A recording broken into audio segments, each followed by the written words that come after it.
엄마! 지금 꽃이 문제야? 내 사업이 너먹게 생겨다니까. 어버이날 아침 거실 창가로 스며드는 햇살은 유난히 따스했습니다.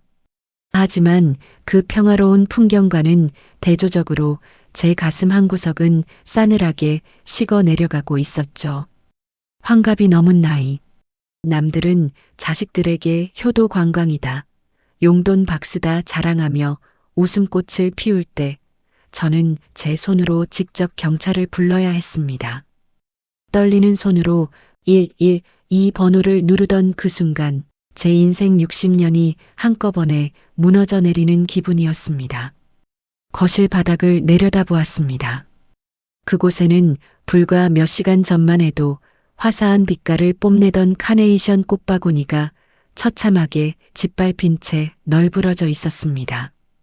제가 어제 퇴근길에 시장 입구 꽃집에서 가장 싱싱하고 예쁜 놈으로 골라온 것이었습니다.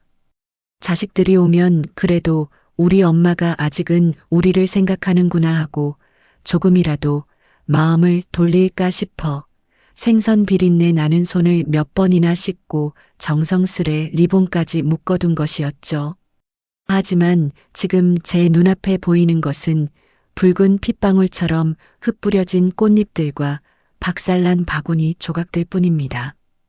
큰아들의 구두 굽에 짓눌려 지지겨진 카네이션은 마치 제 심장에 살점이 떨어져 나간 것 같은 몰골이었습니다. 이게 다 누구 때문인데? 엄마가 도장만 찍어줬으면 이런 일 없었잖아. 큰아들은 악에 바친 짐승처럼 소리를 지르고 있었습니다. 평소에는 번듯한 대기업 과장이라며 어깨를 펴고 다니던 그 점잖던 얼굴은 간대없고 탐욕과 분노에 찌든 괴물 한 마리가 제 앞에 서 있었습니다. 옆에 있던 며느리는 한술 더 떴습니다.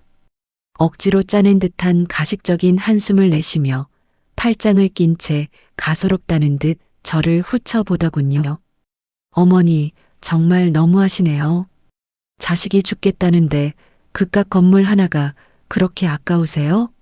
이게 다 어머니 고집 때문에 벌어진 일이에요. 이 꽃바구니요? 이런 가식적인 선물 준비할 시간에 서류에 도장이나 찍으시지 그랬어요. 며느리의 입에서 나온 말들은 화살이 되어 제 가슴을 사정없이 찔러댔습니다. 제가 평생을 바쳐 일군 상가 건물, 그 건물 하나가 자식들에게는 엄마의 존재보다 더 컸던 모양입니다. 제가 시장 바닥에서 생선 가시에 찔려가며 얼음물에 손이 터져가며 모은 돈으로 세운 그 건물을 그들은 당연히 자신들이 가져야 할 전유물로 생각하고 있었습니다. 제가 살아있는 한 저는 그저 자신들의 앞길을 가로막는 걸림돌에 불과했던 것이죠. 딸아이마저 옆에서 눈치를 보며 오빠 편을 들었습니다. 엄마, 오빠 사업 망하면 우리 다 죽는 거야. 엄마가 좀 양보해. 양보라니요. 이미 제 노후 자금의 절반을 사업 자금으로 가져가 날려먹은 아들에게 이제는 제가 살고 있는 집과 마지막 남은 상가까지 내놓으라는 것이 양보입니까? 경찰차의 사이렌 소리가 멀리서 들려오기 시작했습니다. 그 소리를 듣자마자 큰아들의 얼굴이 순간적으로 당황함으로 일렁였습니다. 하지만 이내 비릿한 웃음을 지으며 제 턱 밑까지 얼굴을 들이밀더군요. 신고? 엄마가 진짜 우리를 신고했다고? 그래, 어디에 봐. 경찰이 오면 내가 뭐라고 할 것 같아? 늙은 엄마가 치매기가 있어서 자식들한테 행패 부린다고 하면 그만이야. 누가 엄마 말을 믿어줄 것 같아? 그 당당하고도 치졸한 협박에 저는 전율했습니다. 내가 낳은 자식이 맞나 싶을 정도로 낯선 그 얼굴. 저는 조용히 눈을 감았다 떴습니다. 그리고 주머니 속에 깊숙이 넣어두었던 스마트폰을 꺼냈습니다. 화면에는 이미 녹음 버튼이 활발하게 돌아가고 있었고 거실 구석 천장에 달린 작은 홈캠도 그들의 모든 추태를 고스란히 담아내고 있었습니다. 경찰들이 현관문을 두드리는 소리가 들렸습니다. 저는 자식들을 향해 제 평생 가장 차갑고 단호한 목소리로 짧게 내뱉었습니다. 다 끝났어요. 그 한마디에 자식들의 얼굴은 순식간에 흙빛으로 변했습니다. 방금 전까지 저를 잡아먹을 듯 소리를 지르던 아들의 무릎이 힘없이 꺾였습니다. 도대체 무엇이 이 평범했던 가족을 이토록 처참한 파멸로 이끌었을까요? 제가 무엇을 잘못했기에 사랑으로 키운 자식들이 어버이날에 엄마의 꽃을 짓밟는 괴물이 되었을까요? 여러분, 자식이 부모의 가슴에 못을 박는 이 기가 막힌 상황, 여러분이라면 어떻게 하시겠습니까? 제 눈앞에서 벌어진 이 믿기지 않는 실화가 어떻게 통쾌한 결말로 이어지는지 궁금하시다면 지금 구독과 좋아요로 응원해 주세요. 여러분의 클릭 한 번이 제 억울한 사연을 세상에 알리는 큰 힘이 됩니다. 하지만 그들은 몰랐습니다.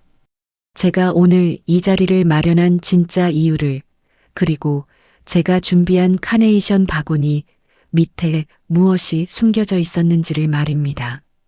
그 처절하고도 가슴 시린 복수의 서막, 그 시작은 30년 전 그날의 약속으로부터 시작되었습니다. 하지만 그것은 시작에 불과했습니다.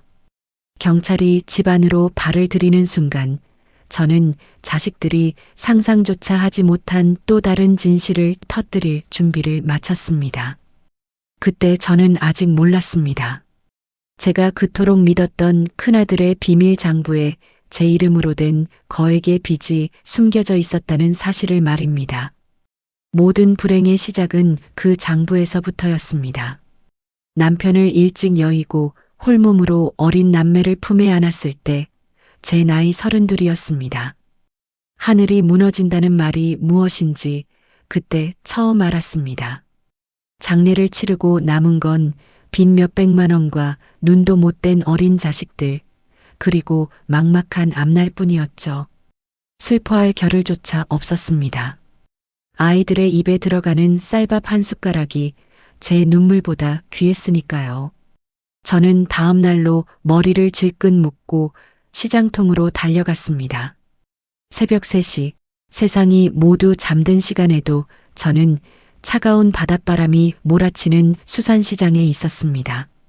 비릿한 생선 냄새가 온몸에 배어 아무리 씻어도 지워지지 않았지만 그 냄새가 곧 제 아이들의 등록금이 되고 새 옷이 된다는 생각에 매일같이 비린내를 훈장처럼 달고 살았습니다. 겨울이면 고무 장갑 속으로 파고드는 얼음물에 손가락이 고바마디마디가 터져 피가 흘렀습니다. 반창고 하나 붙일 시간도 아까워 빨간 약을 대충 바르고 다시 칼을 들었습니다. 시장 상인들은 저를 독종이라 불렀습니다. 하지만 그 도끼가 없었다면 저는 벌써 쓰러졌을 겁니다. 엄마, 내가 나중에 돈 많이 벌어서 엄마 비단옷 입혀줄게. 초등학생이던 큰아들이 제 터진 손등을 어루만지며 했던 그 한마디가 제 유일한 버팀목이었습니다. 그 말을 들으며 저는 다짐했습니다. 내 자식들만큼은 남부럽지 않게 키우겠다고, 아비 없는 자식이라는 소리 절대 듣지 않게 하겠다고 말이죠. 저는 시장 구석에서 김밥 한 줄로 끼니를 때우면서도 자식들 학원비는 단 하루도 밀린 적이 없었습니다. 큰아들은 엄마의 고생을 아는 듯 공부에 매진했고 결국 이름만 대면 다 아는 인류대학을 거쳐 번듯한 대기업에 입사했습니다. 막내딸도 나름대로 제 앞가림을 하며 시집을 갔죠. 그렇게 30년 넘는 세월이 흘렀습니다. 시장 바닥에서 번 돈을 한 푼 두 푼 모으고 남들 다 가는 여행 한 번 안 가고 아낀 덕분에 저는 시장 입구에 작은 상가 건물을 하나 올릴 수 있었습니다. 건물이 완공되던 날 저는 남편의 묘소에 가서 펑펑 울었습니다. 여보, 나 이제 좀 쉬어도 되지? 우리 애들 다 잘 키웠어. 라고 말하며 말입니다. 그때까지만 해도 저는 제 인생의 보상과 안식이 비로소 시작된 줄만 알았습니다. 하지만 건물이 세워지고 매달 임대료가 들어오기 시작하자 자식들의 눈빛이 달라지기 시작했습니다. 처음에는 그저 우리 엄마 고생 많으셨다며 보약이며 옷이며 사오던 아이들이었습니다. 저 또한 그게 자식들의 뒤늦은 효도인 줄 알고 기쁘게 받았습니다. 그러나 그 환상은 그리 오래가지 않았습니다. 어느 날부터인가 큰아들의 방문이 잦아졌습니다. 평소에는 명절에나 얼굴을 비추던 녀석이 일주일에 3번씩 퇴근길에 들르더군요. 며느리도 갑자기 살가워졌습니다. 어머니, 이제 연세도 있으신데 건물 관리가 얼마나 힘드시겠어요. 저희가 대신 관리해 드릴게요. 며느리의 그 부드러운 목소리 속에 감춰진 칼날을 저는 그때 알아차렸어야 했습니다. 아들은 사업을 하겠다며 회사를 그만두고 싶어 했습니다. 대기업 타이틀보다는 자기 사업을 해서 더 크게 효도하고 싶다는 번지르르한 핑계를 댔죠. 하지만 제가 보기에 아들은 사업가 체질이 아니었습니다. 그저 남들이 사장님 소리 듣는 게 부러워 보였고 무엇보다 제 건물에서 나오는 안정적인 수익을 담보로 큰 돈을 만지고 싶어 하는 눈치였습니다. 딸아이 역시 다르지 않았습니다. 오빠가 건물을 관리하게 되면 자기는 손해라며 친정에 올 때마다 은근히 제 아파트를 탐내더군요. 엄마, 오빠는 건물 관리하면서 수익 가져가는데 나는 뭐야? 나도 엄마 자식 아니야? 평생을 공평하게 키우려 애썼던 제 노력은 자식들의 탐욕 앞에서 아무런 의미가 없었습니다. 자식들은 제 안부보다는 건물의 시세가 얼마인지, 임대료가 얼마나 올랐는지에 더 관심이 많았습니다. 제가 감기에 걸려 기침을 콜록거려도 약 사드세요라는 말 한마디보다 엄마, 그 상가 1층 계약 끝났다면서요? 라는 말이 먼저 나왔습니다. 서운함이 파도처럼 밀려왔지만 저는 애써 외면했습니다. 돈이 웬수지, 내 자식들이 그럴 리 없어. 라고 스스로를 속이며 그들의 변화를 부정했습니다. 그러던 어느 날 아들이 술에 잔뜩 취해 찾아와 제 앞에서 울기 시작했습니다. 사업 자금이 급하게 필요한데 대출이 안 나온다며 제 건물을 담보로 보증을 서달라고 매달렸습니다. 그것이 비극의 본격적인 시작이었습니다. 저는 아들의 눈물에 마음이 약해졌고 그것이 제 인생을 통째로 뒤흔들 파멸의 문턱이라는 사실을 꿈에도 몰랐습니다.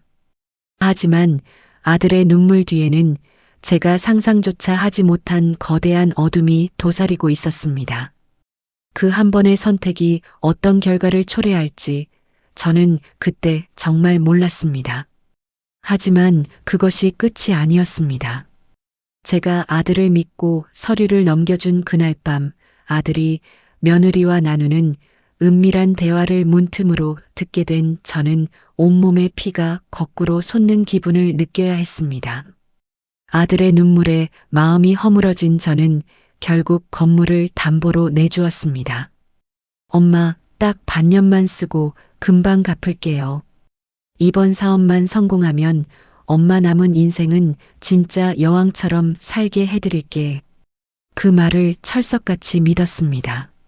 내가 낳은 자식인데 그 서슬 퍼런 시장 바닥에서 나만 바라보고 자란 내 새끼인데 설마 나를 속이려 싶었죠. 하지만 서류에 도장을 찍고 난 뒤부터 아들의 태도는 하루아침에 뒤바뀌었습니다. 살갑게 제 발을 씻겨주던 손길은 온데간데였고 이제는 대놓고 제 집안 살림까지 간섭하기 시작했습니다. 며느리는 한술 더 떴습니다. 주말마다 찾아와 집안 청소를 해주는 척하며 안방 장롱이며 서랍을 뒤지는 게 일상이 되었죠. 처음엔 노인네 혼자 사는 집이 적적할까봐 챙겨주는 줄 알았습니다. 그런데 어느 날 거실에서 차를 내오려다 들은 두 사람의 대화가 제 심장을 얼어붙게 만들었습니다. 자기야, 어머니, 저 상가 건물명에 아예 당신 앞으로 돌려놔야 해. 그래야 나중에 증여세도 덜 내고 우리가 관리하기 편하다니까? 나도 알지. 근데 노인네가 워낙 고집이 세야 말이지. 지난번 담보대출 때도 얼마나 벌벌 떨던지 아주 질리더라니까. 아들의 목소리였습니다. 저를 노인네라 부르며 지겹다는 듯 내뱉는 그 말투. 30년 넘게 비린내 나는 옷을 입고 저를 지탱해준 엄마에 대한 예우는 단 1%도 찾아볼 수 없었습니다. 며느리는 옆에서 낄낄거리며 어머니 돌아가시고 나서 싸우느니 지금 확실히 해두는 게 상책이야. 아가씨 딸과 눈독 들이기 전에 빨리 손 써야 해라고 부추기더군요. 그날 밤 저는 한숨도 자지 못했습니다. 가슴이 뛰어서 숨이 잘 쉬어지지 않았습니다. 내가 키운 것이 자식이 아니라 독사였나 싶은 생각에 눈물도 나오지 않았습니다. 하지만 저는 바보같이 또 참았습니다. 사업이 힘들어서 마음이 급해 저러는 거겠지. 그래도 돈보다는 나를 사랑하겠지. 그렇게 스스로를 속이며 그들의 가식적인 효도극을 지켜보았습니다. 본색은 생각보다 빨리 드러났습니다.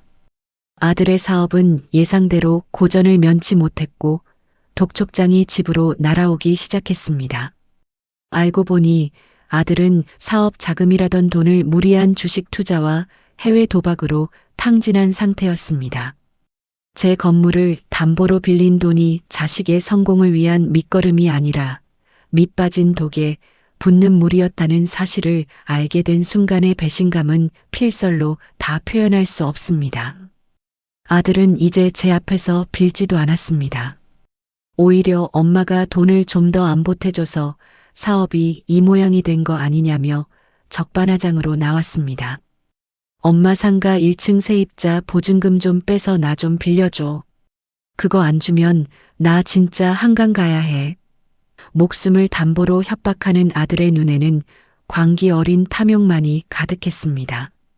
그 즈음 막내딸도 가세했습니다. 오빠가 엄마 재산을 다 말아먹게 생겼다며 울고불고 난리를 치더니 결국은 나도 불공평해서 못 참아. 엄마 살고 있는 이 아파트라도 내 명의로 넘겨줘. 그래야 나중에 오빠가 손 못 대지라며 제 인감도장을 요구했습니다. 남매는 제 거실에서 서로의 머리채를 잡을 듯 싸웠습니다. 엄마가 병원비가 있는지 오늘 식사는 하셨는지 묻는 자식은 단 한 명도 없었습니다. 오직 제가 죽기 전에 한 조각이라도 더 뜯어먹으려는 하이에나들 같았습니다. 며느리는 한술 더 떠 동네 사람들에게 제가 치매 증상이 있다는 헛소문을 퍼뜨리기 시작했습니다. 어머님이 요즘 깜빡깜빡하시고 돈 계산도 못하셔서 저희가 관리해 드려야 할 것 같아요. 라고요. 제 정신을 흐리게 만들어 법적으로 제 재산을 가로채려는 치밀한 계산이었습니다. 제가 시장 상인회에서 만난 오랜 친구에게 이 사실을 듣고 집으로 돌아오던 길, 저는 길가에 주저앉아 통곡했습니다. 시장의 그 모진 풍파도 견뎠고 남편 없는 서름도 이겨냈는데 정작 제 심장을 도려내는 것은 내가 목숨보다 아꼈던 내 새끼들이었습니다. 아들은 이제 대놓고 제 지갑에서 카드를 가져가고 제 휴대전화 결제 내역을 감시했습니다. 제가 친구들과 밥 한 끼 먹는 것도 노인네가 돈 쓸 데가 어디 있다고 낭비를 하냐며 구박했습니다. 그러던 어느 날 아들이 제게 아주 공손한 태도로 제안을 하나 했습니다. 엄마, 이번 어버이날엔 우리 가족 다 모여서 오붓하게 식사해요. 제가 맛있는 거 준비할 테니까 그날 우리 기분 좋게 도장 찍는 이야기 마무리해요. 그의 눈은 웃고 있었지만 그 뒤에 숨겨진 서늘한 살기를 저는 보았습니다. 아들은 이번 어버이날을 제가 제 발로 요양원으로 들어가는 날로 기획하고 있었던 겁니다. 저는 그들의 계획을 다 알면서도 조용히 고개를 끄덕였습니다. 그리고 결심했습니다. 니들이 짓밟으려는 것이 내 인생이라면 나 또한 니들이 그토록 갈망하는 그 탐욕의 탑을 내 손으로 무너뜨리겠다고 말이죠. 어버이날이 다가올수록 집안의 공기는 기괴할 정도로 차분해졌습니다. 자식들은 승리감에 도취해 있었고 저는 생전 처음 느껴보는 서늘한 분노를 가슴속 깊은 곳에서 끌어올리고 있었습니다. 하지만 그때 저는 몰랐습니다.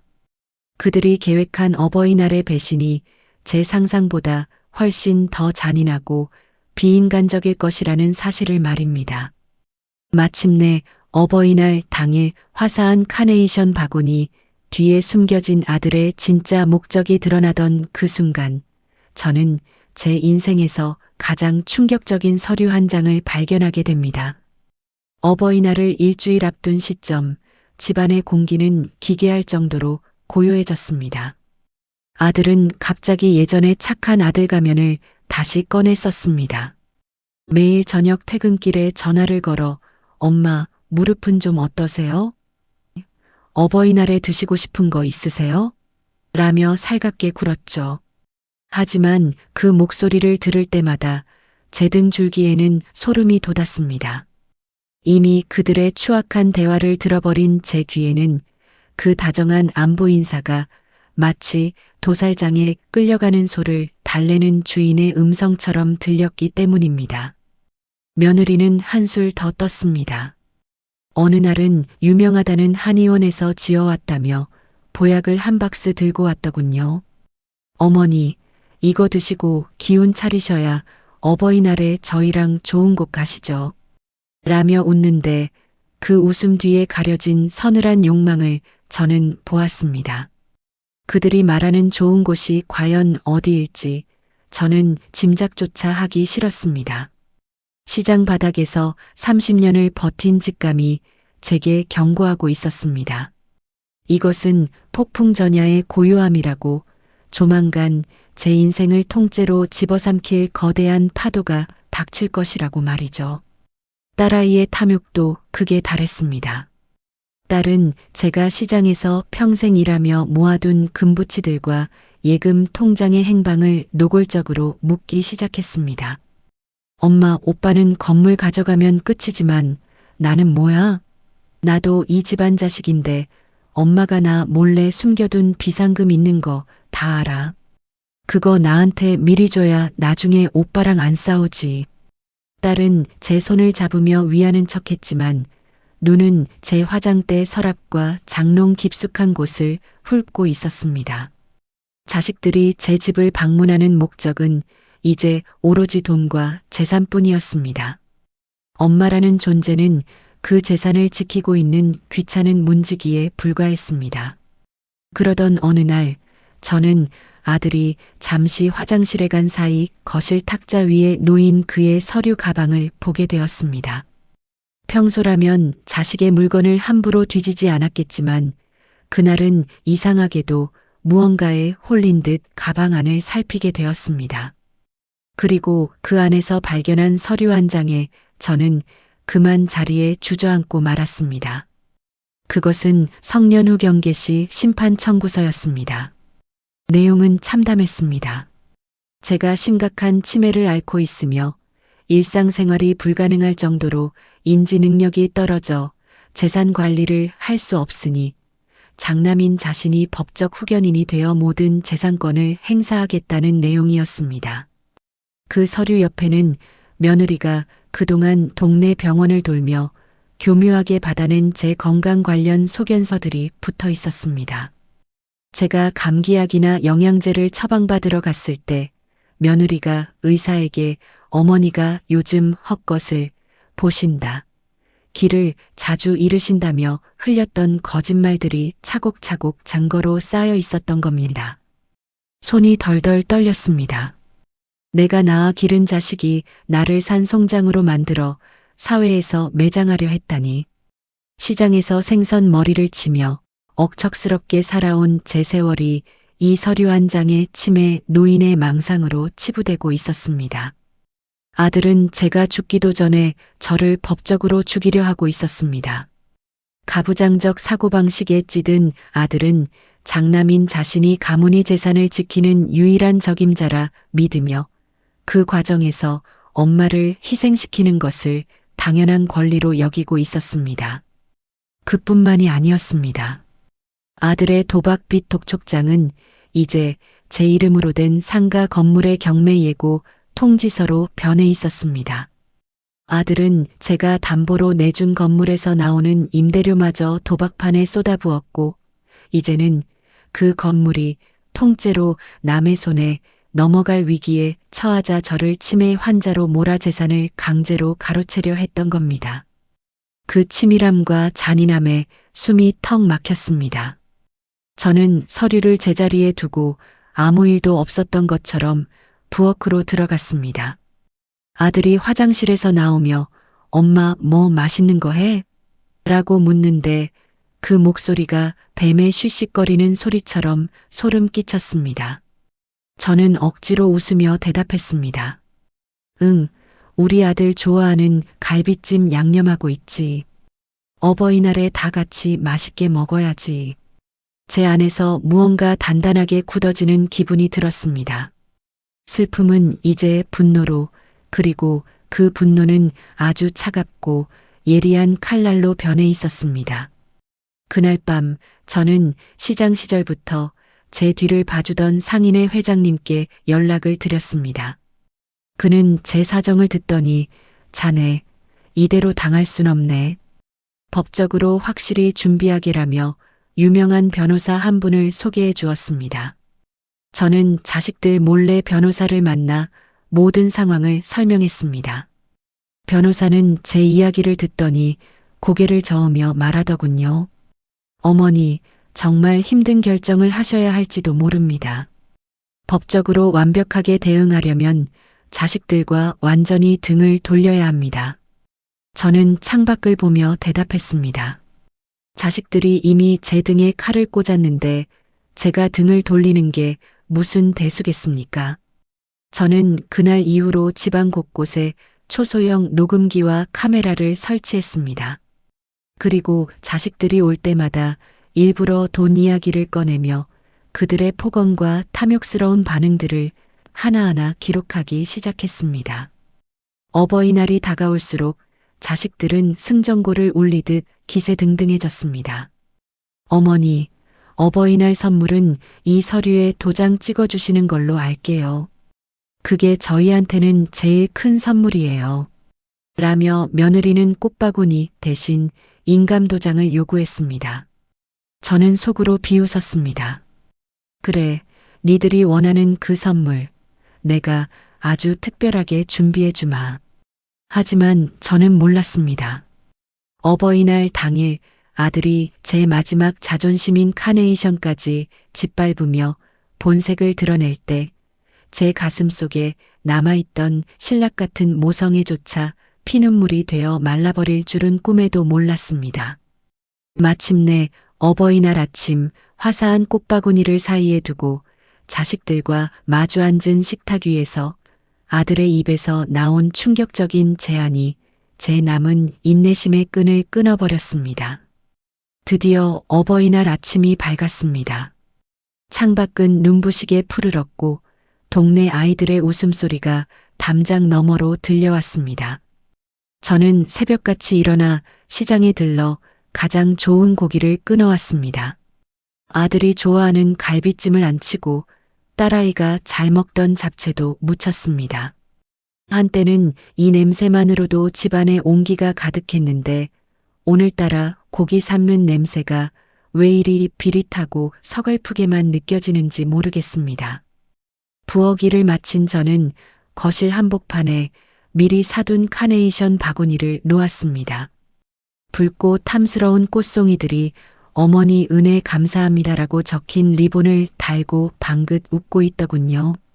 사실 이 꽃은 자식들이 사와야 할 것이었지만 저는 그들에게 기회를 주고 싶었습니다. 이 꽃을 보고 조금이라도 부모의 마음을 헤아려 준다면 그들이 계획한 그 잔인한 서류를 제 앞에서 스스로 찢어버린다면 저는 한 번 더 화보가 되어줄 용의가 있었습니다.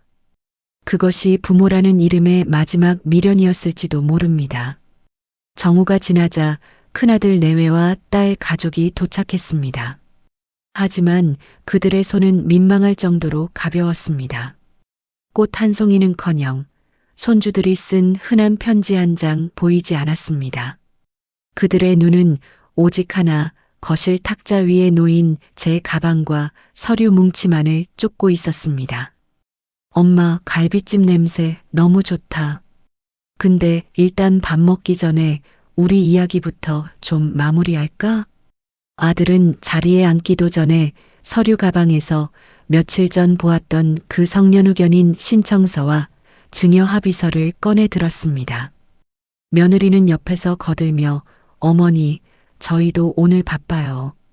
애들 학원 시간도 있고 하니까 얼른 도장 찍고 기분 좋게 식사하시죠라고 재촉했습니다.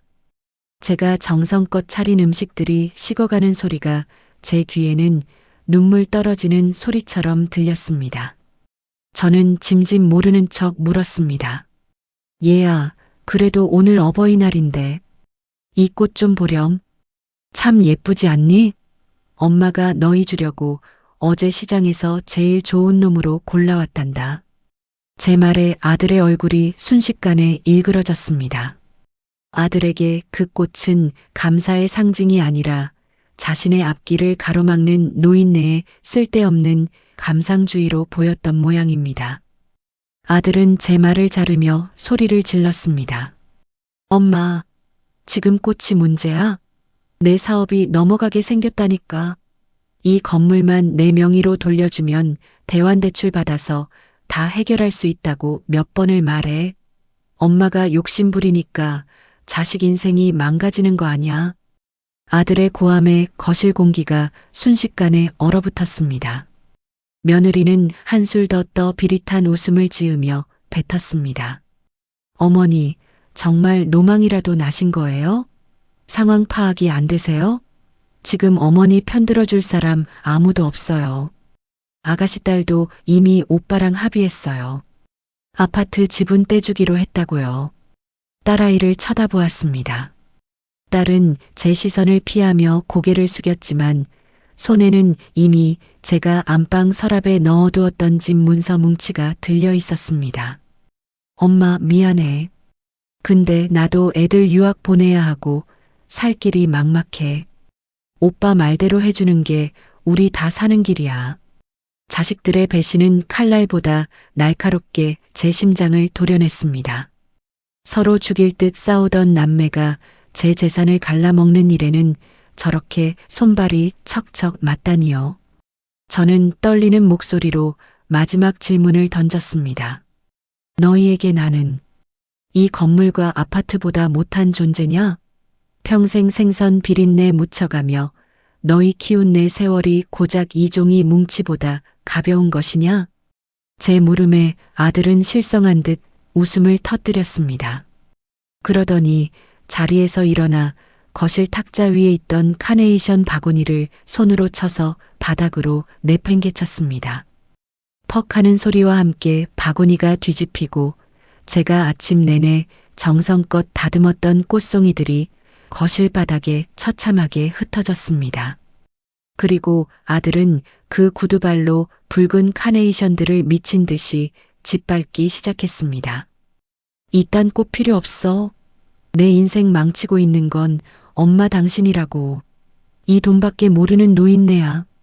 아들의 구두 밑에서 으스러지는 꽃잎들은 마치 제 영혼이 찢기는 비명처럼 느껴졌습니다. 며느리는 그 모습을 보며 통쾌하다는 듯 코웃음을 쳤고 손주들은 무서워 울음을 터뜨렸습니다. 하지만 그 누구도 아들을 말리지 않았습니다.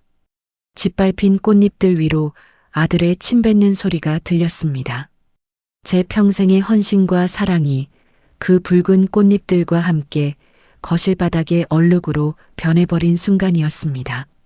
저는 그 광경을 멍하니 바라보며 깨달았습니다. 이제 더 이상의 자비는 필요 없다는 것을요. 제가 지키려 했던 가족이라는 환상은 이미 이 거실 바닥에서 지식여져 사라졌음을 말입니다. 저는 조용히 자리에서 일어났습니다. 그리고 안방으로 들어가 미리 준비해둔 물건을 가져왔습니다. 자식들은 제가 드디어 포기하고 인감도장을 가져오는 줄 알고 서로 비열한 미소를 주고받으며 서류를 정리하더군요. 하지만 제가 들고 나온 것은 도장이 아니었습니다. 그것은 그들이 지난 몇 달간 제 뒤에서 꾸몄던 추악한 음모와 지금 이 거실에서 벌어진 모든 만행이 실시간으로 송출되고 있던 태블릿 PC였습니다. 아직 끝이 아니란다. 이제부터가 진짜 어버이날 선물이 시작될 거다. 제 차가운 목소리에 자식들의 얼굴이 순간적으로 굳어졌습니다. 하지만 그것은 시작에 불과했습니다. 이 거실에서 벌어지는 모든 상황을 지켜보고 있던 또 다른 사람의 존재를 알게 된 순간 그들의 탐욕스러운 얼굴은 단숨에 경악으로 물들기 시작했습니다. 하지만 그것이 끝이 아니었습니다. 제가 태블릿 화면을 돌려 그들에게 보여준 실시간 영상 통화의 상대가 누구인지 확인하는 순간 큰아들은 비명을 지르며 바닥에 주저앉고 말았습니다. 태블릿 PC 화면 속에서는 정장을 입은 중년의 남성이 무거운 표정으로 저희 거실 상황을 지켜보고 있었습니다. 그는 제가 시장 상인의 시절부터 알고 지낸 지인이자 현재는 큰아들이 재직 중인 대기업의 법무팀 자문위원이었습니다. 아들의 얼굴이 종이장처럼 하얗게 질렸습니다. 회사에서 그토록 잘 보이고 싶어 했던 윗선이 자신의 추악한 민낯을 실시간으로 목격하고 있었으니까요. 박 과장, 자네 지금 어머니께 무슨 짓을 하고 있는 건가? 화면 너머에서 들려오는 서슬퍼런 목소리에 아들은 입을 벌린 채 아무 말도 하지 못했습니다. 며느리는 당황해서 바닥에 흩어진 서류를 가방에 쑤셔넣기 시작했고 딸은 제 눈치를 보며 슬금슬금 현관 쪽으로 몸을 피하려 했습니다. 저는 태블릿을 식탁 위에 올려두고 짓밟힌 카네이션 꽃잎들 사이를 걸어 아들 앞으로 다가갔습니다. 제가 평생을 바쳐 일군 건물을 탐냈던 아들의 탐욕은 알고 보니 단순히 사업 자금 때문이 아니었습니다. 저는 아들이 화장실에 간 사이 확인했던 서류 외에도 변호사를 통해 조사한 아들의 진짜 실체를 하나둘씩 읊기 시작했습니다. 아들은 이미 회사 공금을 유용해 도박빚을 갚고 있었고 그 사실을 덮기 위해 제 건물을 담보로 잡으려 했던 것이었습니다. 그가 저를 치매 환자로 몰아세웠던 이유는 그래야만 제가 법적으로 무능력자가 되어 아들이 제 재산을 마음대로 처분하고 회사에 입힌 손해를 메꿀 수 있었기 때문입니다. 내가 장남이라서 가문을 지켜야 해서 건물이 필요하다고 했니? 아니, 너는 그저 내 범죄를 덮을 재물이 필요했던 거겠지. 그게 내 엄마든 내 자식이든 상관없이 말이야. 제 목격담과 변호사가 수집한 증거들이 쏟아지자 아들은 갑자기 돌변했습니다. 미안해하기는커녕 이제는 될 대로 되라는 듯 악을 쓰기 시작하더군요. 그는 식탁 위에 차려진 갈비찜 그릇을 바닥으로 던져버렸습니다. 사방으로 튀는 고기 국물과 깨진 사발 조각들이 제 발등을 긁고 지나갔지만 저는 눈 하나 깜짝하지 않았습니다. 그래, 내가 좀 썼어. 그게 뭐 어때서? 어차피 엄마 죽으면 다 내 거 아냐? 어차피 줄 거 좀 미리 당겨 쓰겠다는데 그게 무슨 죽을 죄라고 이 난리야. 아들의 외침에 며느리도 가세했습니다. 그녀는 제게 손가락질하며 소리를 질렀습니다. 어머니, 정말 지독하시네요. 자식 앞길 막으려고 이렇게까지 판을 짜셨어요? 회사 사람까지 불러서 남편 망신을 줘요? 어머니가 그러고도 사람이에요? 며느리의 눈에는 시어머니에 대한 존중 따위는 애초에 없었습니다. 그저 자신의 안락한 생활을 방해하는 노인네에 대한 혐오만이 가득했죠. 딸아이는 옆에서 울면서도 엄마 오빠가 잘못한 건 맞는데 그래도 내 아파트 지분은 약속한 거잖아. 그거는 해주고 끝내야지라며 끝까지 제 재산에 대한 집착을 버리지 못했습니다. 저는 자식들의 그 역겨운 입술을 바라보며 말했습니다. 너희가 나를 치매로 몰기 위해 병원 소견서를 조작하고 동네에 소문을 퍼뜨린 것, 그 모든 과정이 이미 체증되어 경찰에 넘겨졌다고요. 그리고 제가 아까 안방에서 들고 나온 것은 태블릿뿐만이 아니었습니다. 저는 주머니에서 조용히 소형 녹음기 하나를 더 꺼내 들었습니다.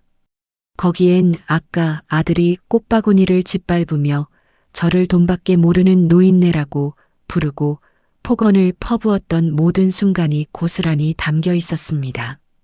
너희는 오늘 이 집을 나가는 순간부터 내가 알던 자식이 아니다. 법적으로는 물론이고 내 가슴 속에서도 너희를 파냈다. 제 단호한 선언에 아들은 제 멱살을 잡으려 달려들었습니다.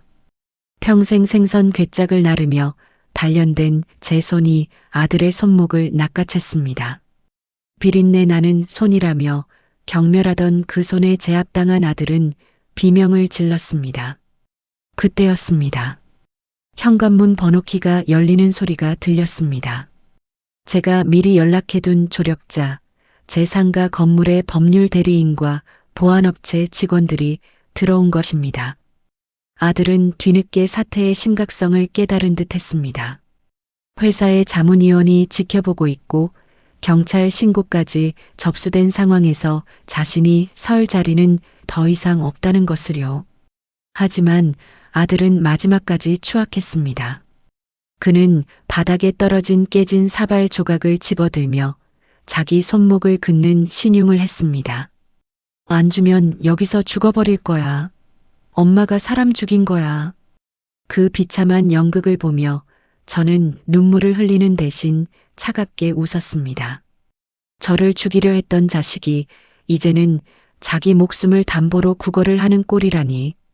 하지만 저는 몰랐습니다. 이 소란의 끝에 제가 30년 동안 숨겨왔던 남편의 유언장이 이들의 탐욕을 어떻게 완전히 박살내게 될지 그 진짜 반전은 아직 시작도 되지 않았음을 말입니다. 하지만 그것이 끝이 아니었습니다. 아들이 휘두르던 깨진 사발 조각이 제 손등을 스치며 피가 흐르던 그 순간 거실 벽면에 걸려있던 남편의 영정 사진 뒤에서 낡은 봉투 하나가 툭 떨어졌습니다. 그 안에 담긴 내용은 자식들의 숨통을 완전히 끊어놓기에 충분했습니다. 거실 바닥에 흩어진 깨진 사발 조각을 집어들고 자의 소동을 벌이던 아들의 광기 어린 눈빛을 저는 잊을 수 없습니다. 그 서슬 퍼런 조각이 제 손등을 스치며 붉은 피가 배어 나왔지만 저는 통증조차 느끼지 못했습니다. 자식의 손에 의해 제 몸에서 피가 흐르는 순간 제 가슴 속에 마지막까지 남아있던 모성애라는 가느다란 줄기마저 완전히 타버렸기 때문입니다. 그 소란 중에 거실벽에 걸려있던 남편의 영정사진이 들썩거리더니 액자 뒤편에 숨겨져 있던 낡은 누런 봉투 하나가 바닥으로 툭 떨어졌습니다. 짓밟힌 카네이션 꽃잎들 위로 떨어진 그 봉투를 보자 자식들의 시선이 일제히 그곳으로 향했습니다. 아들은 손에 쥐었던 사발 조각을 내던지고 짐승 같은 속도로 기어와 그 봉투를 낚아챘습니다. 이게 뭐야? 아버지가 뭐 남긴 거 있어? 설마 비상금이야? 아들의 목소리에는 일말의 죄책감도 없이 오직 새로운 돈줄에 대한 탐욕만이 가득했습니다. 며느리와 딸도 숨을 죽인 채 아들의 손끝을 주시했죠. 봉투 안에서 나온 것은 30년 전 남편이 세상을 떠나기 직전 병상에서 떨리는 필체로 적어 내려간 유언장이었습니다. 그리고 그 옆에는 제가 시장에서 장사를 시작하며 남편의 이름으로 들어두었던 오래된 신탁 증서가 함께 들어 있었습니다. 아들은 떨리는 손으로 유언장을 읽어 내려갔습니다.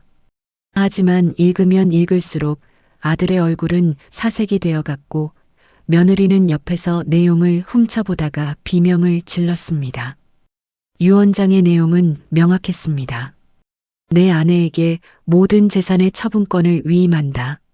하지만 만약 훗날 자식들이 장성하여 어미의 은공을 잇고 재산을 탐하여 불효를 저지른다면 이 신탁 자산과 상가 건물의 소유권은 즉시 국가와 미혼모 지원 단체로 귀속시킨다.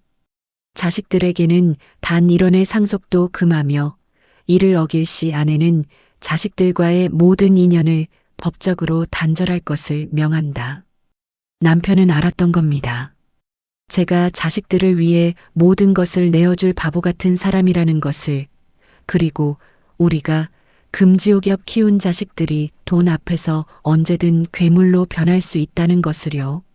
30년 전 가난 속에서도 남편이 제 이름으로 묶어두었던 그 신탁 자금은 이제 복리에 복리를 거듭해 자식들이 상상하지도 못할 거액이 되어 있었습니다. 하지만 그 돈은 자식들이 효도를 다할 때만 어머니의 노후 자금으로 존재할 수 있는 돈이었습니다. 이럴 리가 없어. 아버지가 왜 이런 걸 써놔? 이거 가짜지? 엄마가 조작한 거지? 아들은 유언장을 갈갈이 찢으려 들었습니다. 하지만 그때 거실에 함께 있던 법률 대리인이 차갑게 제지했습니다. 그 서류는 이미 30년 전 공증이 완료된 정본의 사본입니다. 원본은 저희 로펌 금고에 보관되어 있죠. 그리고 방금 박 과장님이 보여주신 폭언과 자해 협박, 그리고 어머니께 입힌 신체적 가해는 유언장에 명시된 불효의 요건을 완벽하게 충족합니다. 딸아이는 제 무릎을 붙잡고 통곡하기 시작했습니다. 엄마, 나는 몰랐어. 오빠가 시켜서 그런 거야. 나까지 버리면 안 돼, 응? 딸의 눈물에는 뉘우침이 아니라 눈앞에서 사라져버린 거액의 유산에 대한 미련만이 뚝뚝 떨어지고 있었습니다. 며느리는 갑자기 제 손등에 피를 닦아주는 척하며 어머니, 저희가 잠시 마귀가 씌었나 봐요. 어버이날이라 긴장이 돼서 그랬어요 라며 역겨운 변명을 늘어놓더군요. 저는 그들의 가식적인 손길을 뿌리치고 자리에서 일어났습니다. 짓밟힌 카네이션들을 내려다보며 생각했습니다. 남편은 죽어서도 저를 지켜주려 했는데 저는 살아있는 자식들에게 죽임을 당하고 있었다는 것을요. 너희는 방금 너희가 그토록 원하던 그 모든 돈을 제 발로 걷어찬 거란다. 이 꽃바구니를 짓밟을 때 너희 인생도 함께 짓밟힌 거야. 제 목소리는 더 이상 떨리지 않았습니다. 오히려 얼음물처럼 투명하고 차가웠죠. 아들은 이제 실성한 듯 거실 바닥을 뒹굴며 소리를 질렀습니다. 자기가 진 빚을 어떻게 갚느냐며 회사에서 잘리면 끝장이라며 저를 원망했습니다. 며느리는 제 집 안방으로 뛰어들어가 혹시라도 숨겨둔 금덩이라도 있을까봐 장롱을 뒤엎기 시작했습니다. 그 추악한 광경을 지켜보며 저는 보안업체 직원들에게 수신호를 보냈습니다. 그리고 제가 마지막으로 준비한 진짜 선물을 꺼낼 때가 되었음을 직감했습니다. 그것은 자식들의 경제적 파멸뿐만 아니라 그들이 평생 쌓아온 사회적 가면을 완전히 벗겨버릴 무서운 진실이었습니다.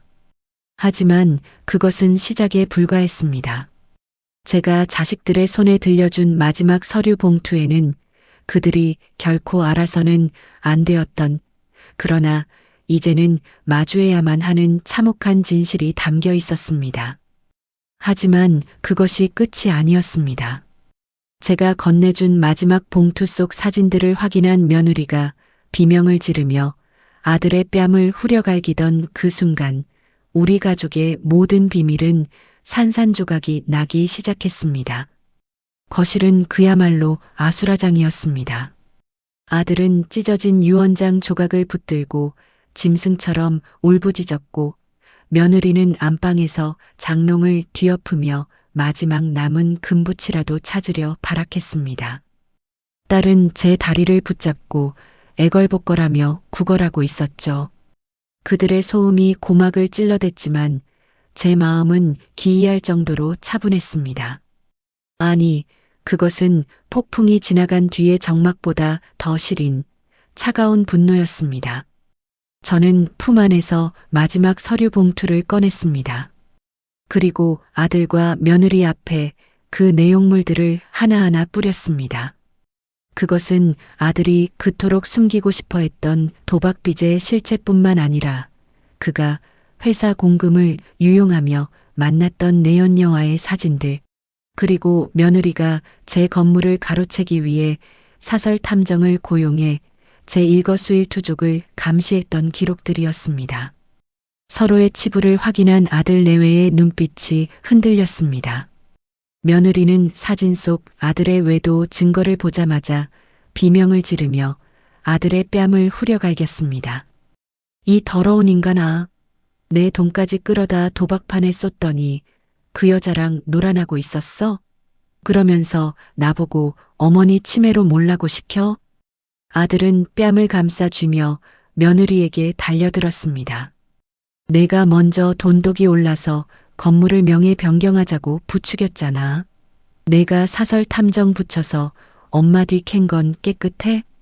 방금 전까지 저를 요양원에 보내고 재산을 갈라먹자며 의기투합하던 부부의 연은 서로의 추악한 진실 앞에 단 몇 초 만에 종이장처럼 찢겨나갔습니다.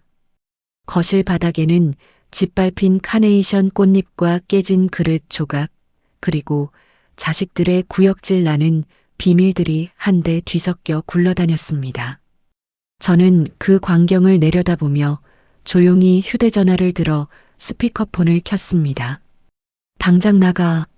제 첫마디는 낮고 단호했습니다. 아들은 미친 사람처럼 저를 향해 돌진하려 했습니다. 엄마, 이거 다 조작이지? 엄마가 우리 갈라놓으려고 꾸민 거지? 이 건물 안 내놓으면 나 여기서 안 나가. 같이 죽는 거야. 아들의 손이 제 멱살을 향해 뻗어오는 순간 뒤에서 대기하고 있던 보안업체 직원들과 경찰들이 아들을 제압했습니다. 바닥에 처박힌 아들의 얼굴 옆으로 제가 새벽부터 준비했던 갈비찜 국물이 흘러내렸습니다. 아들은 흙탕물 같은 국물을 뒤집어 쓴 채 악을 썼습니다. 저는 그 눈을 똑바로 응시하며 미리 준비해둔 음성 파일을 재생했습니다. 거실 가득 울려 퍼진 것은 조금 전 아들이 꽃바구니를 짓밟으며 제게 퍼부었던 폭언이었습니다. 이딴 게 무슨 소용이야. 돈밖에 모르는 노인네야. 라는 아들의 목소리가 선명하게 울려 퍼지자 현장에 있던 경찰들의 눈빛이 서늘하게 변했습니다. 저는 경찰관에게 제 손등에서 흐르는 피와 엉망이 된 집안꼴, 그리고 녹음 파일을 증거로 제출했습니다. 더는 못 참겠어요. 저는 울지 않았습니다.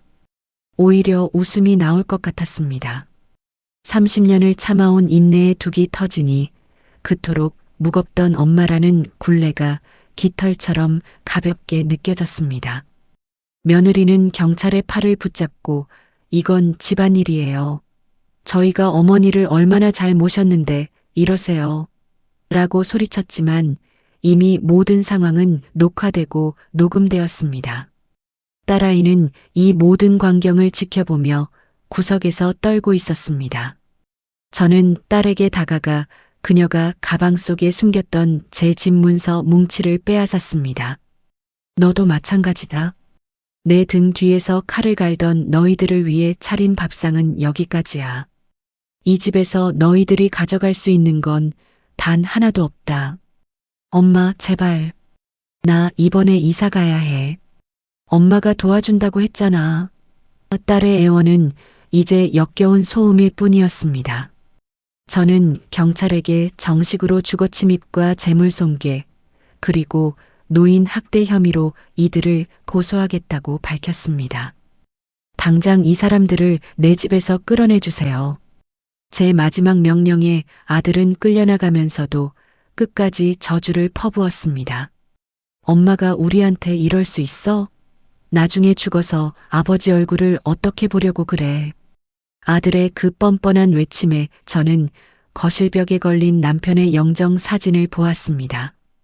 사진 속 남편은 마치 잘했다는 듯 인자하게 웃고 있는 것만 같았습니다. 자식들이 문 밖으로 끌려나가는 순간 저는 그들이 그토록 갈망하던 상가 건물의 매매 계약 해지 서류를 창밖으로 던져버렸습니다. 이제 끝이야. 닫히는 현관문 너머로 자식들의 비명이 들려왔지만 저는 뒤도 돌아보지 않았습니다. 하지만 그것이 끝이 아니었습니다. 제가 그들을 집에서 쫓아낸 진짜 이유는 단순히 분노 때문만이 아니었습니다. 내일 아침 그들이 눈을 떴을 때 마주하게 될 진짜 파멸의 서막은 이제 막 시작되었을 뿐입니다. 하지만 그것이 끝이 아니었습니다. 자식들이 쫓겨난 뒤 텅 빈 거실에서 제가 전화를 건 상대는 다름 아닌 아들의 회사 감사팀이었습니다. 그 한 통의 전화가 그들의 인생을 어떻게 송두리째 뿌리 뽑게 될지 저는 이미 모든 준비를 마친 상태였습니다. 자식들이 경찰의 손에 이끌려 현관 밖으로 쫓겨난 뒤 엉망진창이 된 거실에는 무거운 정적이 내려앉았습니다. 지식여진 카네이션 꽃잎들이 거실 바닥의 핏자국과 갈비찜 국물에 뒤엉켜 기괴한 무늬를 만들고 있었죠. 저는 소파에 깊숙이 몸을 묻었습니다. 30년 넘게 어깨를 짓누르던 바위 덩어리가 사라진 듯 몸이 가벼우면서도 가슴 한복판은 구멍이 뚫린 듯 시려왔습니다. 하지만 감상에 젖어 있을 시간은 없었습니다. 칼을 뽑았으면 뿌리까지 베어내야 다시는 독초가 자라지 못하는 법이니까요. 저는 식탁 위에 놓인 휴대전화를 집어들었습니다. 그리고 미리 저장해둔 번호로 전화를 걸었습니다. 상대는 큰아들이 그토록 두려워하던 본사 감사팀장이었습니다. 아까 태블릿 화면 속에 등장했던 법무자문위원회 소개로 연결된 사람이었죠. 네, 팀장님. 접니다. 아까 보신 자료들 지금 바로 메일로 전송하겠습니다. 아들이 회사 공금을 유용해 도박 자금으로 쓴 내역, 제 명의를 도용해 서류를 조작하려 했던 정황들이 담긴 파일들이 전송 버튼 하나에 날아갔습니다. 아들은 제가 그저 시장에서 생선이나 팔 줄 아는 무식한 노인네라고 생각했겠지만 저는 그가 제 지갑에 손을 대기 시작한 순간부터 차곡차곡 증거를 모아왔습니다. 내일 아침 아들이 출근했을 때 마주할 것은 승진 발령이 아니라 인사위원회의 파면, 통보와 형사고소장이 될 것입니다. 그 다음은 딸아이의 차례였습니다. 저는 딸의 시댁 어른들께 조용히 메시지를 남겼습니다. 딸이 제 아파트를 가로채기 위해 저를 치매 환자로 몰아세웠던 녹취록과 그동안 저 몰래 빼돌렸던 비상금 내역들을 전부 보내주었죠. 평소 교양 있는 며느리 행세를 하며 시댁의 기대를 한 몸에 받던 딸에게 이 자료들은 그녀가 쌓아온 가식의 성을 무너뜨릴 폭탄이 될 것입니다. 인과응보란다. 저는 허공에 대고 나직이 움츠렸습니다. 며느리에게는 사설 탐정을 고용해 저를 감시하고 정신병원 강제 입원을 모의했던 서류들을 변호사를 통해 정식으로 전달했습니다. 협박 및 노인 학대 공모 혐의로 그녀 역시 법의 심판대를 피할 수 없을 겁니다. 그들은 저를 노망난 늙은이로 만들어 사회적으로 매장하려 했지만 결과적으로 매장당하는 것은 그들이 가진 추악한 명예와 탐욕이었습니다. 잠시 후 대문 밖에서 다시 고함이 들려왔습니다. 쫓겨났던 자식들이 경찰이 떠나자마자 다시 돌아와 문을 두드리고 있었습니다. 인터폰 화면 속 아들의 얼굴은 이미 사람의 것이 아니었습니다. 헝클어진 머리에 국물이 묻은 셔츠를 입고 미친 듯이 배를 누르며 울부짖고 있었죠. 엄마, 내가 잘못했어. 제발 문 좀 열어봐. 회사에 전화했다며? 그거 취소해줘. 나 죽으라는 거야? 며느리도 옆에서 무릎을 꿇고 빌기 시작했습니다. 어머니, 제가 미쳤었어요. 애들을 봐서라도 한 번만 용서해 주세요. 저희 길거리에 나앉게 생겼단 말이에요. 그들의 애원은 이제 제 마음을 조금도 흔들지 못했습니다. 그 눈물은 저에 대한 미안함이 아니라 사라진 돈과 무너진 자신의 안락함에 대한 비명이었습니다. 만약 제가 오늘 이 판을 짜지 않았다면 지금 저 문 밖에서 비명을 지르고 있었을 사람은 바로 저였을 겁니다. 요양원 침대에 갇혀 자식들이 제 건물을 팔아치우는 소식을 들어야 했을 저 말입니다. 저는 인터폰 너머로 차갑게 말했습니다. 내 집에서 당장 떠나세요. 한 번만 더 찾아오면 접근 금지 명령도 신청할 겁니다. 너희는 오늘 내 자식이 아니라 내 재산을 노린 범죄자로 이 집에 온 거야. 범죄자에게 줄 용서는 없다. 제 목소리에 아들은 허탈한 듯 바닥에 주저앉았습니다. 그들은 이제야 깨달았을 겁니다. 제가 평생 생선 비린내를 묻히며 참아온 세월은 무능해서가 아니라 자식이라는 희망 하나를 지키기 위한 거대한 인내였다는 것을요. 그리고 그 희망이 짓밟힌 순간 인내는 세상에서 가장 무서운 심판으로 변한다는 사실을 말입니다. 밤이 깊어지자 문 밖의 소동도 잦아들었습니다. 저는 거실 불을 끄고 어둠 속에 앉아 있었습니다. 지식여진 카네이션 향기가 코끝을 찔렀습니다.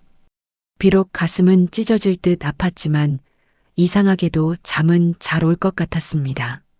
30년 만에 처음으로 엄마라는 무거운 짐을 내려놓고 오롯이 나로 돌아온 밤이었습니다. 하지만 그것이 마지막은 아니었습니다. 내일 아침 자식들이 파멸의 소식을 하나둘씩 전해 들을 때쯤 저는 그들에게 마지막으로 보낼 택배 상자 하나를 준비해 두었습니다. 그 상자 안에 든 것이 무엇인지 확인하는 순간 그들은 자신들이 저지른 죄가 얼마나 깊은지 뼈저리게 느끼게 될 것입니다. 하지만 그것이 끝이 아니었습니다. 다음 날 새벽 자식들의 집 앞으로 배달된 의문의 상자 속에는 그들이 평생 잊지 못할 어버이날의 진짜 선물이 들어 있었습니다. 그 선물을 확인한 자식들이 오열하며 땅을 치던 그 순간 제 새로운 인생의 막이 올랐습니다. 폭풍 같은 어버이날이 지나고 다음 날 새벽 세상은 어김없이 푸르스름한 빛으로 밝아왔습니다. 저는 평소보다 조금 더 일찍 몸을 일으켰습니다. 자식들이 문 밖에서 악을 쓰며 빌던 흔적은 이슬 맺힌 차가운 보도블록에 씻겨 내려간 듯 고요했습니다. 하지만 그들이 맞이할 아침은 결코 고요하지 않았을 겁니다. 저는 그들의 집 앞으로 보낼 마지막 택배 상자를 퀵 서비스로 보냈습니다. 그 상자 안에는 그들이 그토록 눈독을 들였던 상가 건물의 등기부 등본 사본과 함께 제가 어제 시장에서 주워 모은 지식여진 카네이션 꽃잎 한 줌을 정성스레 담았습니다. 그리고 짧은 편지 한 장을 덧붙였습니다. 이 건물이 내 것이 될 수 있었던 유일한 이유는 내가 너의 엄마였기 때문이다. 하지만 너희가 내 꽃을 짓밟은 순간 나는 더 이상 너희의 엄마가 아니기로 했다. 이 꽃잎들이 마르는 동안 너희가 저지른 죄를 뼈저리게 되새기길 바란다. 이제 내 인생에서 너희의 자리는 없다. 아들은 아마 이 상자를 열어보기도 전에 회사에서 날아온 해고, 통지서와 형사 고소장을 받았을 겁니다. 며느리는 시댁에서 쫓겨날 준비를 하느라 짐을 싸고 있었을 것이고, 딸은 평생 쌓아온 가식의 탑이 무너져 내리는 소리를 들으며 절망하고 있었겠죠. 자식들이 제 손발을 묶어 요양원에 던져 넣으려 했던 그 잔인한 계획은 결국 그들 스스로를 사회적 매장이라는 감옥에 가두는 부메랑이 되어 돌아갔습니다. 저는 엉망이 된 거실을 치우기 시작했습니다. 깨진 그릇 조각을 쓸어 담고 바닥에 밴 비릿한 갈비찜 국물을 몇 번이고 닦아냈습니다. 허리가 끊어질 듯 아팠지만 이상하게도 입가에는 옅은 미소가 번졌습니다. 시장에서 생선을 팔며 30년을 버틴 제 손은 여전히 거칠고 투박했지만 이제 그 손은 자식을 위해 희생하는 손이 아니라 오로지 저 자신을 지탱하는 단단한 뿌리가 되었습니다. 청소를 끝내고 저는 시장 입구에 있는 작은 식당으로 향했습니다. 평소에는 자식들 용돈 줄 생각에 1,000원짜리 한 장 쓰는 것도 벌벌 떨며 김밥 한 줄로 때우던 저였습니다. 하지만 오늘은 달랐습니다. 가장 비싼 영양 돌솥밥을 주문하고 저를 위해 정성껏 차려진 밥상을 마주했습니다. 김이 모락모락 나는 밥을 한술 크게 떠 입에 넣으니 뜨거운 눈물이 뺨을 타고 흘러내렸습니다. 슬퍼서가 아니었습니다. 60평생 처음으로 나를 대접한다는 기쁨, 그리고 지독했던 엄마라는 굴레에서 벗어났다는 해방감의 눈물이었습니다. 식사를 마치고 돌아오는 길, 꽃집 앞을 지나다 멈춰 섰습니다. 가게 안에는 어버이날이 지나고 남은 카네이션들이 여전히 붉은 빛을 뽐내고 있더군요. 저는 망설임 없이 가장 크고 화려한 꽃바구니 하나를 샀습니다. 누구에게 선물할 거냐 묻는 주인장의 말에 저는 환하게 웃으며 대답했습니다. 나한테 줄 선물이에요. 내가 아주 장한 일을 해냈거든요. 집으로 돌아와 거실 한복판, 어제 꽃바구니가 짓밟혔던 바로 그 자리에 새 꽃바구니를 놓았습니다. 지지겨진 상처 위로 다시 피어난 꽃처럼 제 거실은 다시 향기로워졌습니다. 저는 이제 더 이상 자식의 연락을 기다리며 휴대전화를 만지작거리지 않습니다. 대신 새로 등록한 기타 동호회 악보를 펼치고 가고 싶었던 여행지 브로셔를 살핍니다. 재산은 이미 변호사를 통해 사회복지재단에 기부 절차를 마쳤습니다. 제가 죽고 나면 그 건물을 통해 나오는 수익들은 저처럼 홀로 아이를 키우는 미혼모들의 자립 자금으로 쓰일 것입니다. 자식들은 끝까지 제 돈을 탐하며 소송을 걸어오겠지만 남편이 남긴 철통 같은 유언장과 그들의 학대 증거는 제 재산을 단단히 지켜줄 것입니다. 시청자 여러분, 자식은 신이 주신 선물이라고들 합니다. 하지만 그 선물이 독이 되어 돌아올 때 부모는 마땅히 그 독을 버릴 권리가 있습니다. 자식의 미래를 위해 자신의 현재를 짓밟지 마세요. 부모가 자신을 소중히 여길 때 자식도 부모를 함부로 대하지 못하는 법입니다. 만약 이미 짓밟혔다면 주저하지 말고 일어나세요. 당신의 인생은 자식의 부속품이 아니라 그 자체로 고귀한 하나의 숲이니까요. 창밖으로 지는 노을이 참으로 곱습니다. 비린내 나던 제 인생에도 이제야 참된 향기가 배어나오기 시작합니다. 저는 이제야 비로소 진짜 어버이날을 보낸 것 같습니다. 자식에게 받는 꽃보다 제 손으로 저를 위해 산 이 꽃 한 송이가 100배, 1000배는 더 아름답고 향기롭습니다. 여러분 모두 행복해지세요. 당신은 그럴 자격이 충분합니다. 이 이야기는 단순한 복수극이 아닙니다. 평생을 누구의 엄마로만 살아온 우리 시대 어머니들이 자신의 이름을 되찾는 투쟁기입니다. 짓밟힌 카네이션은 아픔이었지만 다시 산 카네이션은 자존감입니다. 시청자 여러분의 가슴 속에도 오늘 당신만을 위한 꽃 한 송이가 피어나길 바랍니다.